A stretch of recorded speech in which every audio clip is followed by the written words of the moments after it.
Hello, everyone. This is Dr. Bradley Wolfe, and I'm going over chapter 13 in the Communication in the Real World textbook. This is the last chapter in the version by James Madison University, and it's on leadership, roles, and problem solving in groups.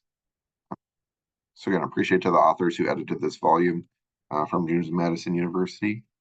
I work at Ridgewater, so a little small community college. We don't have much capacity to make whole textbooks, but I'm very grateful for those that do. So leadership, what makes a good leader? What are some positive and negative roles that people play in groups? And how do groups solve problems and make decisions in order to accomplish their task? This chapter is going to cover a lot of that. And that's a lot of different topics in one chapter. So we'll go through these as best as we can. I teach an entire class on leadership. Certainly you can learn more about roles and problem solving in more of a small group communication class. So this is just kind of tip of the iceberg. What are some key ideas from this section or from these what are some key ideas on these topics? There we go. So we'll cover those. One of the things about the introduction to communication classes, we cover so much different things in one semester. We cover all these different topics related to communication when they're in people getting their doctorates on some very specific aspects of this field. So there's plenty more we could cover, but key ideas. So first with group member roles. So group member roles, some important things to know about with the group member roles is that each of these roles are behaviors that people will engage in. They can engage in different roles and behaviors. They can play two roles at once. The same person, two different people can play the same role. So these aren't necessarily super defined. It's like, oh, I'm assigning you this one, I'm assigning you that one, right? Certainly some of it may be more formal. You may have formal people assigned to play these roles, but it also could be more informal behaviors as well. So the first role that it talks about is with a task leader, especially if you have a task-oriented group, it's more likely to have a leader. Leadership can look different within different groups. Certainly everyone can engage in some leadership behaviors, but this is if there's more of a assigned task leader, if they have a high status, so they could be a boss at organization and they're working with the team in order to accomplish a task. There may be more than one task leader, especially if the tasks require different sets of skills or knowledge. And can be more of the stressful roles that somebody may play because all of the work that they have to do. Maybe it's less stressful because they're delegating a lot of the work and they're just managing everything. So again, there are a lot of ways that task leader can be seen within a group, but often this is when someone would be assigned or perceived as the leader in holding that sort of role. So it talks about task leader behaviors. There are two types. There's substantive and procedural. So substantive is more the idea person who communicates the big picture with thoughts or suggestions that feed group discussion. So they're more the visionary, whereas the procedural leader is the person who gives the most guidance on, how the group should be performing. How do we get from A to B? What sort of things do we need to do in order to accomplish our task? So looking at that procedure. So again, it's talking about it more doers and thinkers as different types of task leaders. And certainly the same person can be holding both roles. Two people can be holding the roles. And certainly, again, people can be a leader in a variety of different ways, even if they don't have a formal title. The next task-related role is the expediter. So the expediter is keeping the group on track towards completing its tasks, managing the agenda, setting and assessing goals, and just monitoring the group's performance. It doesn't push this role. Expediter doesn't push the group members mindlessly towards the goal, but they're trying to be very thoughtful and keeping us on track and keeping everyone focused moving forward. So again, it gives some examples of how you can switch and saying, hey, the conversation's going, I think this conversation's wrapped up. Let's move to the next one. Or I think we're getting a little bit off track. Let's get back on track. So again, this isn't necessarily an assigned role. I don't think often someone would be assigned to be an expediter, but it's a role that somebody may play. You may play this very frequently in multiple groups that you're a part of if you're good at it, or two different people can be playing this role as well at different times. One person may expedite first, another person may expedite a second time. But again, it's definitely a skill that's valuable to have within a group. Next is the information provider. So an information provider role includes behaviors that, is about presenting new ideas, initiating discussions of a new topic, or contribute their own relevant knowledges and experiences. So again, you're providing information to the group. This one's pretty self-explanatory. This role is often more evenly shared among group members, and often everyone is contributing a little bit. Some people may contribute more than others, but everyone can be providing information to the group. It certainly is a value. People may take turns sharing their expertise, but one person may be more chosen because they have more specialized knowledge on a specific topic. So they may be a primary information provider. The next one here is information seeker. So again, everyone can be an information seeker. We can all seek information. It's pretty self-explanatory what this role does, but it's about asking for more information, elaboration, or clarification on items relevant to the group tasks. Again, you're just seeking more information, saying, "Hey, I don't really understand that now. Could you provide more clarification? How would that look like? If we were to execute it, can you elaborate a little bit and clarify?" So just asking questions and seeking clarification related to the group task. Next is the gatekeeper. So the gatekeeper manages the flow of conversation in order to achieve appropriate balance so that all group members participate in a meaningful way. So that's how they're defining gatekeeper. But let me say, gatekeepers don't necessarily do that. Some gatekeepers are keeping people within the gates and keeping others without, right? That's why it's a gatekeeper. Who gets to talk, who doesn't get to talk. So gatekeepers could theoretically be silencing certain people, or promoting certain ideas. They may be more in charge. So gatekeepers, again, not necessarily a formal role, but how do you get a seat at the table? Who do you need to talk to participate in that conversation? How do I make sure my voice is heard? How do I make sure my voice isn't silenced? Sometimes gatekeepers often in a position of some power or authority within an organization. And I use that loosely. I'm not saying formal. You don't have to be the president of a company to be a gatekeeper, but sometimes the president's administrative assistant has a lot of power in terms of who accesses the president. So who's accessing those conversations. So, and certainly more than one person can be a gatekeeper to make other people feel included. So that's, again, the good aspect of it. So this could be a part of the relational aspect of the group of making sure everyone feels included if it's done in a positive way and it's done well. So that's what a gatekeeper should do, is make sure everyone gets to participate in a meaningful way and feels included. In reality, gatekeepers don't always do that. The last task-oriented role is the recorder. I've also heard this called kind of a secretary position. So taking notes on the discussion activities that occur during the group meeting. Sometimes the leader will be the recorder as well. I've seen that happen. Sometimes you definitely split up those roles. It's usually a recorder would be assigned in groups that I'm a part of, or someone may just be taking notes. They may take that upon themselves to be the recorder. There could be multiple people recording information. In more of a social group, you're not going to be taking minutes of, we're out going bowling. Let's take minutes and record what we did here. Right? That's not necessarily a type of group that would have a recorder. So it depends on the group, depends on the norms, what's being done of who may be recording the information. So those are more task-oriented roles. So now we'll move on to the maintenance-oriented roles. So the maintenance-oriented role of being a leader is a social emotional leader. Oftentimes the social emotional leader is not an assigned role. Someone's not going to say, "Oh, I want to be the social emotional leader," right? Just behaviors that you're going to exhibit. So you're going to be performing this role. So social emotional leader is going to perform a variety of maintenance roles, but it's generally someone well liked by other group members and whose role behaviors complement but do not compete with the task leader. So you could be both the task leader and the social emotional leader too. But the social emotional leaders very perceptive, has good perception skills, understands the group dynamics and the social aspects of the groups. If they see someone who's not participating as much or shutting down, they may help them open back up or take them aside to figure out what's going wrong. They're just going to be aware of the situation and the social dynamics of the situation. If one person's talking too much, they may be able to help them figure out why they're talking more. If they aren't feeling heard, or maybe they're just super extroverted and need to learn to be quiet. I've heard some extroverts say that too, that I know I'm very extrovert. I know I just need to shut up sometimes because I talk too much and I dominate a conversation. So sometimes that self-awareness can be very helpful. But the social emotional leader is supposed to help people feel good about being part of the group, create some group cohesion, bring people together. So a supporter, in similar way, all these actually are similar to roles would be done by the social emotional leader, but the supporter is characterized by encouraging other group members or providing emotional support as needed. So saying, "Hey, that's a really great idea. Oh, you're so smart. Thank you for being here. I appreciate you being part of the group. That's a lot of meaning."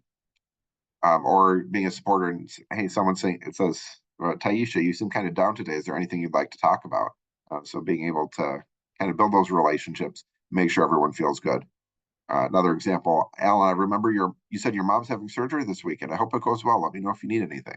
So really just supporting and emotionally supporting, but also task supporting other people. So you could be promoting their ideas, making them feel good, or just building those relationships and remembering, the human element of the people in the group.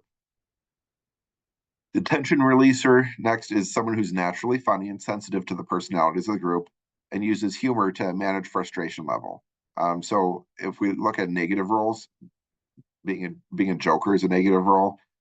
You so you could be joking around and using humor inappropriately. So again, that's the attention relation is really about reading the room and understanding what's going to be humorous to other group members and how people feel good in a positive way to release tension. It could definitely go easily into a negative role as well. Each group is going to have different dynamics in terms of what sort of humor is appropriate. A friendship or family group may be more open to a diverse set of humor than a workplace group where you may have other, you have to be more professional with what type of humor used, but that depends on the workplace as well. I've been in more blue collar workplaces where it has a wide variety of humors acceptable within that group.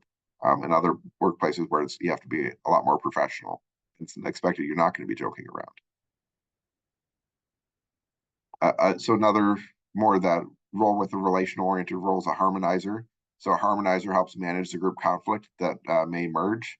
They keep their eyes and ears open for signs of conflict and intervene before it escalates. Again, conflict can be a good thing. Conflict can be very healthy. So a harmonizer helps people engage in conflict in a healthy way. And if there's too much conflict, the harmonizers can help de-escalate it, can help navigate it, manage it, can help mediate between group members and figure out how to work through this interaction and help see the multiple perspectives. So it's helpful for a harmonizer to understand both sides of the issue and not just be on one person's side when they're trying to harmonize the group. The interpreter role, they may help manage diversity within a group by mediating intercultural conflict, articulating common ground between people, and generally creating a climate where difference is seen as an opportunity rather than something to be feared. So when I think of like the United States and Congress, we need some interpreters to work across the aisle, help Democrats and Republicans learn to talk to each other. So that can be very valuable. So when we look at, kind of culture and values and beliefs, certainly being able to interpret things from different perspectives can be helpful. So it can be, culture can be defined in a lot of different ways.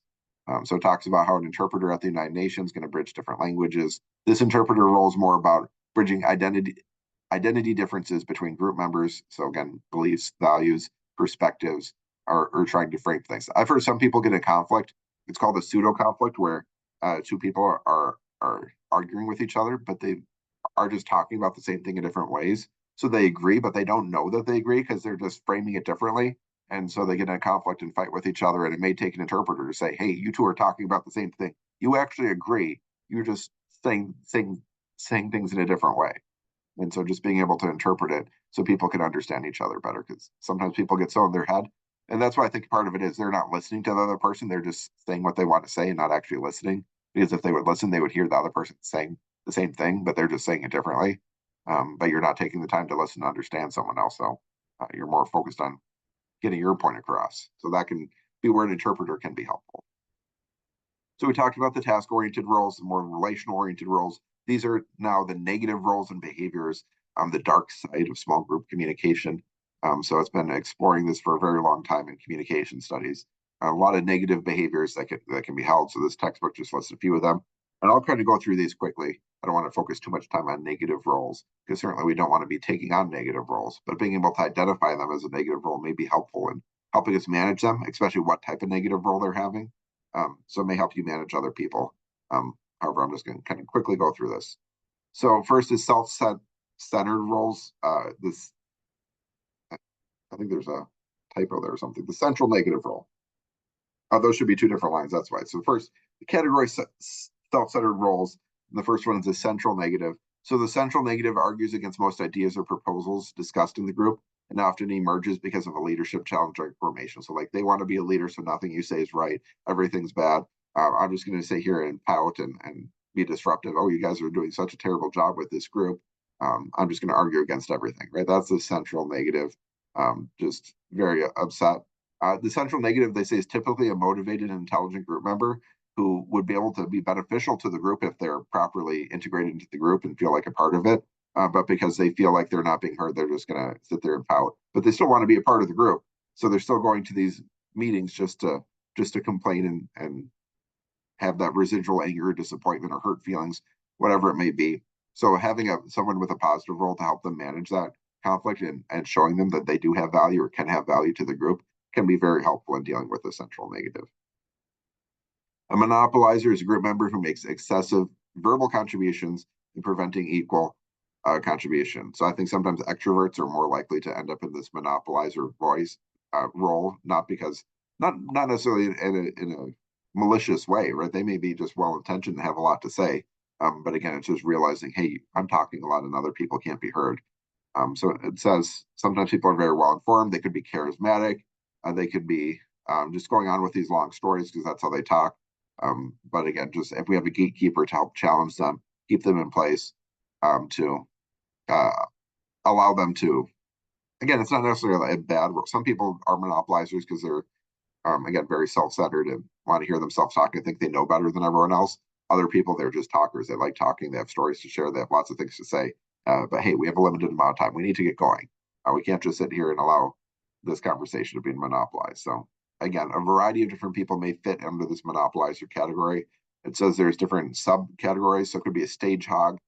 So they're trying to one up other people and do narcissistic listings, only thinking about themselves and trying to, make everything about themselves. Definitely that's a negative role that probably has a little bit of malicious intent at least. There's an egghead who monopolizes discussion with excessive contributions based on actual knowledge, but it exceeds the level of understanding needed for the group. They're just kind of saying, oh, look how smart I am. Look at all these things that I know, even though it may not be relevant to the group discussion. It may not be helpful. So some of these people may be more pompous, or they just may be more oblivious to the social dynamics. So again, these are just a couple of negative roles when I teach small group communication. There's lots of negative roles, jokers, one of them making jokes for a negative way, people who are just quiet, and just kind of sit there without contributing. So kind of maybe upset, don't feel included, don't share their voice, which can hurt your group, right? Certainly if we don't hear what you have to say in your perspective, it may cause us to not have as good of outcome. So a lot of different negative roles. This one just hit on a couple there in this chapter. Again, we just have some key things in each of these different categories because these categories could be chapters themselves, they could be classes themselves. There's a lot that could be covered, but we'll just kind of gloss over all of this. So 13.2, problem solving and decision making in groups. It says group problem solving. There are different components of a group problem. One is an undesirable situation. So if their conditions are desirable, there's not a problem. So it says there has to be an undesirable situation. There also has to be a desired situation, even though it may be a vague idea. Where do we want to go from here, right?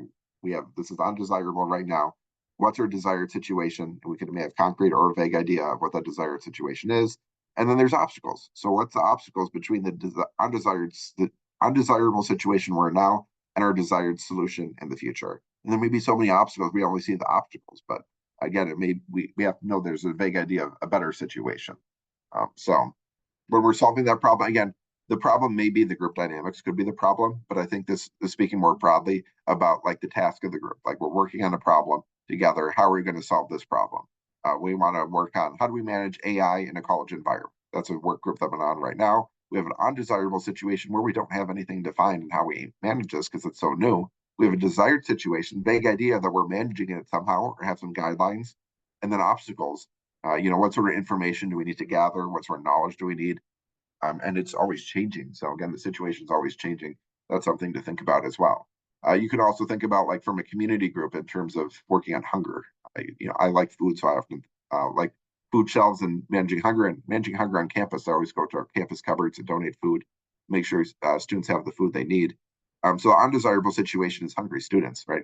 In a college environment, I don't want any of you to be hungry. So that's very undesirable because you're not going to learn well if you're hungry. Desired situation where everyone has the food that they need, and that you can be, eat 3 meals a day. You can be full. You don't have to worry about where your next meal is going to come from. And obstacles, it could be financial barriers, it could be transportation, it could be, work, it could be a lot of different things. So trying to figure out how we can solve that can be very helpful. So those are the 3 elements of the problem solving, what do you call the components of group problems. Those are 3 elements of components of group problems. And then there's a lot of other considerations when we're looking at tasks in the problem solving process. So one is task difficulty. If task is difficult, it's going to be more complex. Groups may need to spend more time on it. A simple problem may be able to get resolved in one meeting. A more difficult task, you may need multiple meetings in order to get somewhere with it. A number of possible solutions, right? There could be tons of solutions that could solve the problem. So figuring out which one is best, which one we want to do, which one we want to try out, or which multiple solutions we're going to try and implement. That's going to be something for a lot of group discussion. Whereas if there's one clean, direct solution, it may be a lot easier to get to that endpoint. It may not need as much of a discussion. Group member interest in the problem. When group members are interested in the problem, they're going to engage more in the problem solving process and invest their time and energy to find a quality solution. So groups with more high interest and knowledge about a problem, they want more freedom to develop and implement solutions. But if groups have low interest in the problem, they may prefer a leader who provides some structure and direction. So again, the level of interest is going to change how groups go about with the problem solving process. The familiarity with the problem is next. So some groups are going to be very familiar with the problem. They already know it. They can get working right away. Other groups may need to take more time to learn about the problem before they can start engaging in solving it. They just need to learn, hey, what is this problem? Do some background research and understand maybe what other groups have done or what solutions are out there. And then the need for solution acceptance. So how much buy-in do we need in order to implement the solution? Does it just need to be the people in the group? Do people outside of the group need to buy into the solution as well? Maybe we're going to do surveys or do other ways to get their perspective as well. So who needs to accept the solution? Is it just our boss who needs to accept the solution? Right, again, that's going to change how the group operates in the problem solving process. So it has some steps here, 5 steps in the problem solving process. So first of all, so again, these are just to make sure everything's clear. So group problem solving, there's components of the problem. There's different ways of which make people in a group operate the problem differently and try and go through the problem solving process differently. But this is a general process that's often used when people are trying to solve a problem. No, I've tried using this with students when I teach small group communication. Oftentimes, when I work with students, a lot of groups, I don't want to just blame students here, they skip past defining the problem, maybe have just some general analysis of it, and they want to go straight to solving possible solutions. I want to generate solutions right now. I want solutions. Okay, the problem is going to be global warming. I want to talk about nuclear energy. Okay, well, how are you defining global warming, right? First of all, let's look at that definition. How are you defining that problem? Then analyze the problem and then look at solutions. Don't just jump to the solutions. Everyone wants to talk about the solutions. They want to generate a solution and that's what I'm going to implement, right? Not even evaluating the solutions. I just want one solution and that's what I'm going to jump to. So this is a good way. When I talk about this model, this is a good or better way than the way most people go around solving problems. So especially in a group, it's good to go about this way. So again, pay attention to this. Make sure you're not just jumping to the solutions when you're working in groups as well. You may need to tell your group, hey, let's take a step back. Let's actually define the problem we're working on and before we start generating the solutions. So defining the problem, you're going to create some sort of problem statement. So it can be a single sentence that summarizes the problem.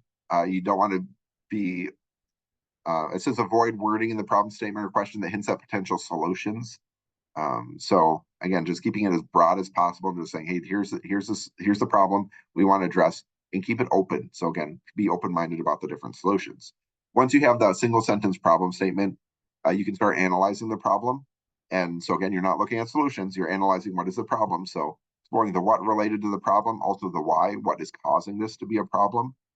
So group members may want to set out an agenda or timeline for the problem solving process to see how much is spent on each of these different steps. But here you're really discussing different variables related to the problem.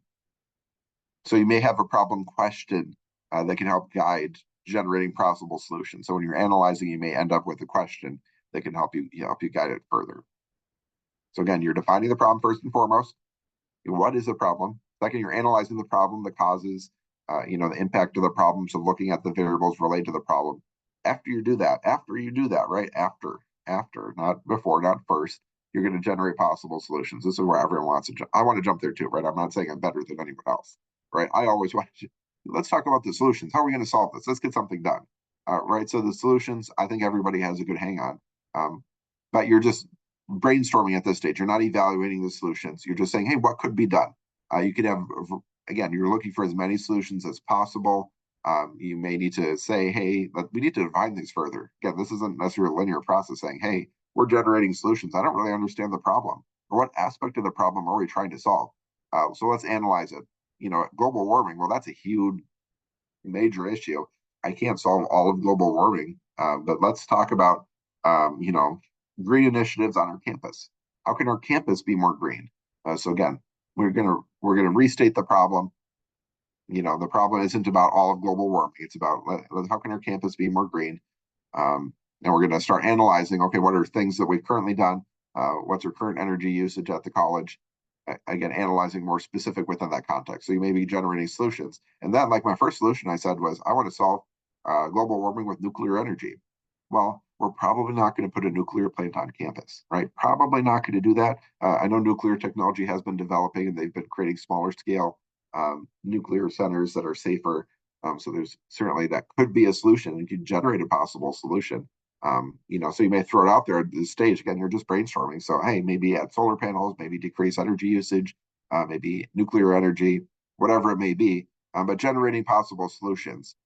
You may ask for clarity at this stage. So what do you mean? Could you explain your reasoning more? So having discussions about what these solutions actually mean, but you're not evaluating them yet. Then when you evaluate them, again, if you have a clear problem, you may say, hey, nuclear energy doesn't work for our college campus.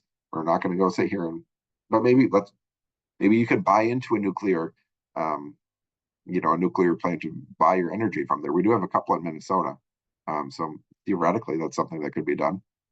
But you're going to evaluate the solutions based on their credibility, completeness, and worth.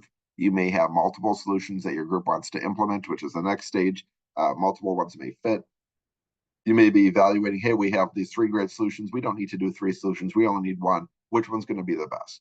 Which is going to live up to the original purpose or mission of the group? What's going to fit with how we define the problem, how we analyze the problem? And again, you may have to go back and clarify things in those stages too.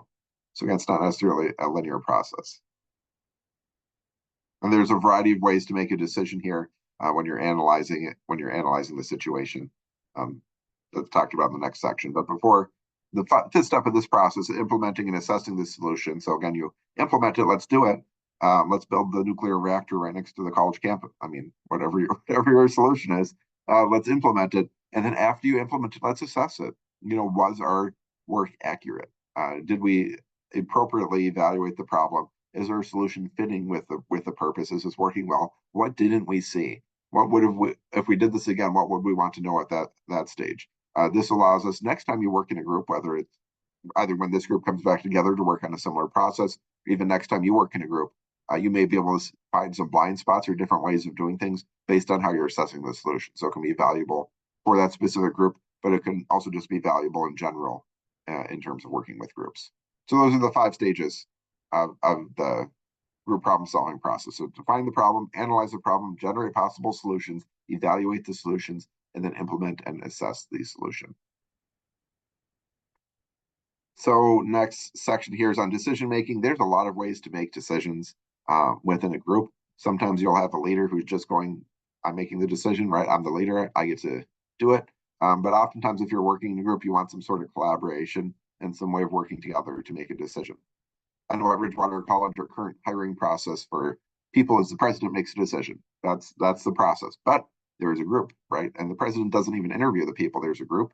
The committee comes together. They look through the resumes, the applications. They do the interviews, and then they put their recommendation to the president. They may have multiple saying, hey, here's the top 2 candidates. You get to pick between them. We may say, hey, this is the one person. They really stood out to us. If you don't like this person, you should start over, however it may be. But again, who's making that decision? It's not necessarily sit there and vote for who you want to hire. So again, each of these is going to look different in how the process is done. So it says here in groups, it's good to brainstorm before decision making. Again, it depends on the type of group and what problem you're trying to solve. Again, these are more for task-oriented groups, for a friendship group. Actually, let's do an example of a friendship group. So brainstorming before decision making, hey, we all want to go out to eat. Where do we want to go out to eat? Let's suggest a bunch of let's suggest a bunch of restaurants. So it says here there are 4 rules according to the originator of the term brainstorming. 4 rules to be effective at brainstorming. You can't evaluate ideas. Wild and crazy things are encouraged. It's about quantity of ideas, not quality, is the goal. And new combinations of ideas presented are encouraged. So you can combine things, just throw a bunch of ideas out there. Now, this may not be as practical, and I've had brainstorming happen where people get annoyed by how creative or out there or how unrealistic some of the ideas are. So you may want to put some constraints on it. But if you say, hey, we're going out to eat in Hutchinson, what are restaurants? Well, let's all brainstorm some restaurants before we make a decision as a friendship group. So it talks here about the brainstorming process. You can do a warm-up brainstorming session. So if you're apprehensive about publicly communicating your ideas, you can do a short warm up of just a kind of a creative, fun exercise. This is more of in a workplace. If you're doing a workplace brainstorming, you could say, hey, if our band was formed, what would it be called? Right? Again, you're not making a band, but again, just some fun thing to throw ideas out there. Then move on to the actual brainstorming session where you're coming up with ideas. It talks about eliminating duplicates or similar ideas, saying, hey, these ideas are very similar. Let's just combine them or bring them together. I've also seen where people categorize ideas, like this group of ideas is the same, this group is the same, this group is the same. So looking at those broad categories. And you could also clarify, organize, and evaluate ideas. So talking about organizing, you may clarify ideas, you may evaluate some of them, hey, not very realistic during the brainstorming process as well.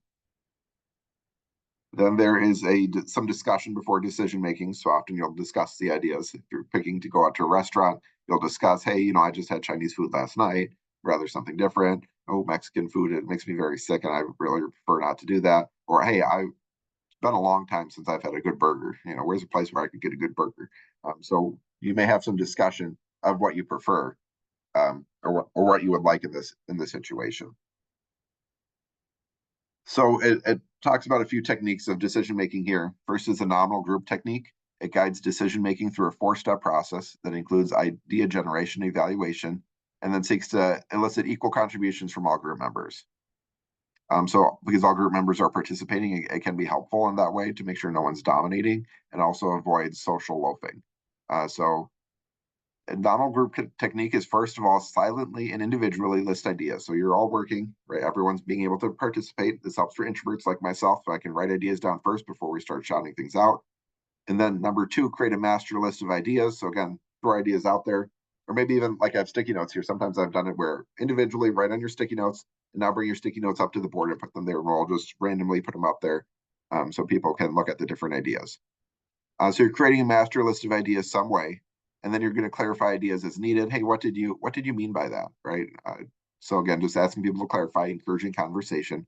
And then you can take a secret vote to rank group members' acceptance of ideas. So a variety of ways where you can do a secret vote. But again, thinking together so people, again, can work individually. And this helps a lot if there are certain people who are overpowering the group, or if you just have, again, to be more inclusive to a variety of communication styles. So talk through that nominal group technique. So that's one way of going about going through decision-making process. So talk a little bit about brainstorming, a little bit about the nominal group technique. There are other decision-making techniques involved. So majority rule is very common in the United States. We like democracy, which is a majority, a half plus one, must agree before making a decision. Sometimes majority rule is majority of people present. Sometimes majority rule includes people who aren't present. You can show your hands. You can do a paper ballot. You can do electronic voting decision, whatever it may be. It's very common in the United States for us to do the majority rule process. There's also a minority rule process. So if one person is in charge and we have the boss who has the final say over it, like I gave the example of the president at Ridgewater College gets to be in charge of hiring. So they're the minority, they get to rule. There definitely may be buy-in and you can convince them, or they're definitely a process of using the entire group. But at the end of the day, one person's going to make the decision, or a small group of people are going to make the decision, and it's not going to be majority rule. There's also a consensus rule situation where all members of the group must agree on the same decision. On rare occasions, a decision may be ideal for all group members, which can lead to unanimous agreement without further debate and discussion. But while this can be positive, it's also a sign of groupthink. Hey, are we not discussing this enough, or just rushing this through? So that can be important to think about as well.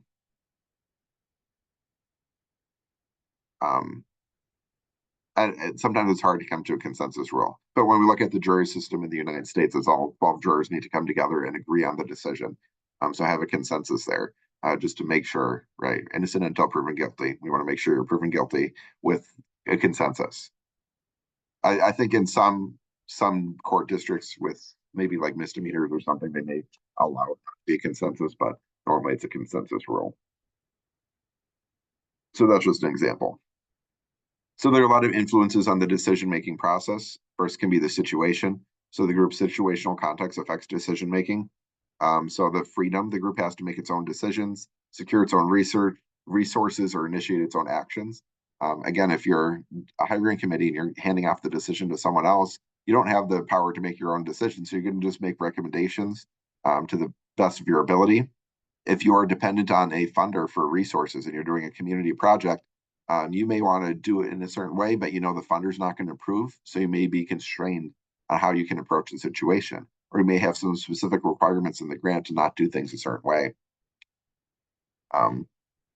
Yeah, so there are a lot of situational influences on the decision making, how much power and authority you have over your own, over what's being done. Are you going to be the one executing it, or are you just making a decision for other people? That can also impact the decision making process. So it says, in addition to the situational context, information also influences a group. So just having more information or missing information is going to influence how you're going to navigate, how you get a flow of information, how you can go through. Sometimes, especially with like the government, they'll go through a comment period where people can submit comments that you have to go through and for to get feedback, to give input. And so how is that information going to be processed is another part of that group dynamic. It says here that the origin and urgency of a problem are also situational factors that influence decision making. So problems usually occur in one of four ways. One, something goes wrong, so group members must decide how to fix or stop something. Two, expectations change or increase. Group members must innovate more efficient or effective ways to do something. Three, something goes wrong and expectations change or increase. Group members must fix, stop, and become more efficient, effective. And number four, the problem existed from the beginning. Group members must go back to the origins of the situation, walk through and analyze steps to see what could be done differently. So give some examples there as well, but there are a variety of things that influence decision making, and maybe the origin of the problem, could be part of that situation. Could be part of the situation which affects decision making. Cultural context also affects decision making.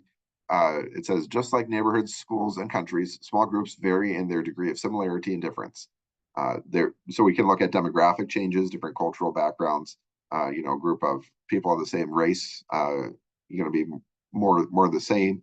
People of more, and there's so many ways to look at diversity. You can look at race, age, sexual orientation, in terms of the socioeconomic status. You could have diversity in terms of experience, knowledge, your job professions.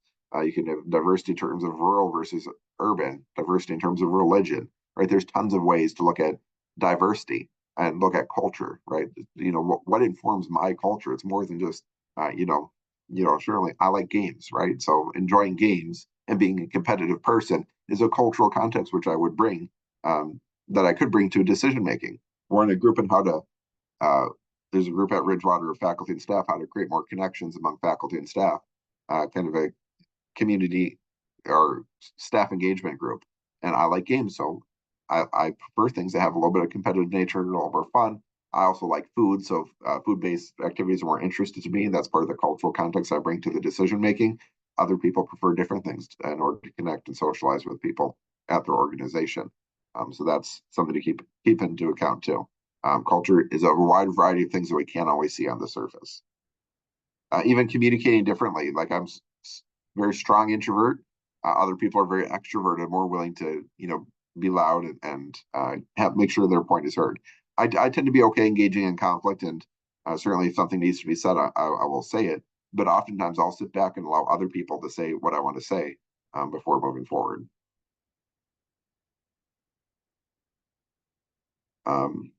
That talks also about international diversity. So if you're going beyond just the United States, and the United States has a lot of, migrants from different backgrounds who come here for different ways.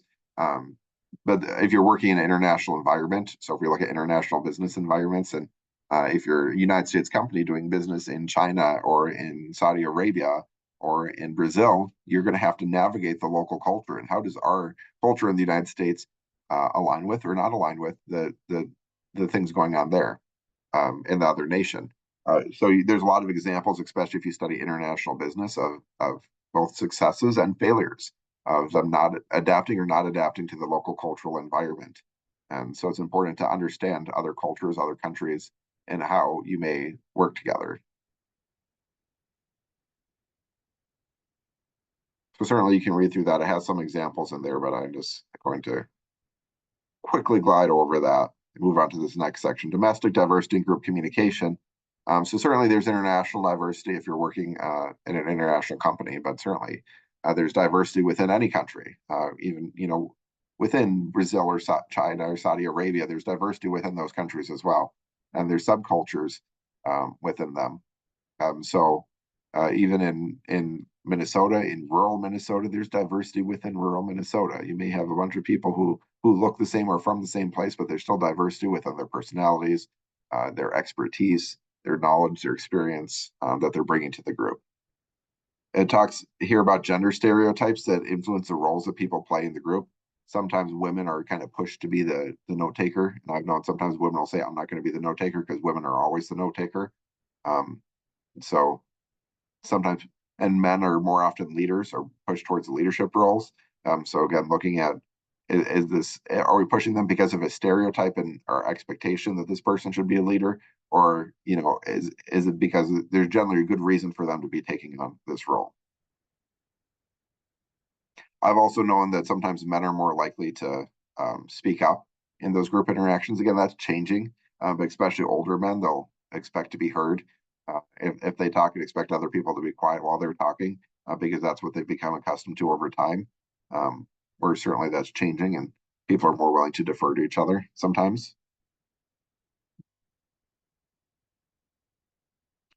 So it talks a little bit about gender differences. It talks a little bit about, here's about age differences as well. So I mentioned the gender differences, but the age differences. So here's different ages that are in the workplace. And certainly when we have new generations that are going to be added to this and add to the diversity of the workplace and the expectations that we have and how people should work. And certainly that changes. Younger people are more likely to want a flexible workplace, flexible work environment, and that impacts how we work in groups and work in teams. Whereas older people may want to say, hey, we're going to sit down at this specific time and work through it.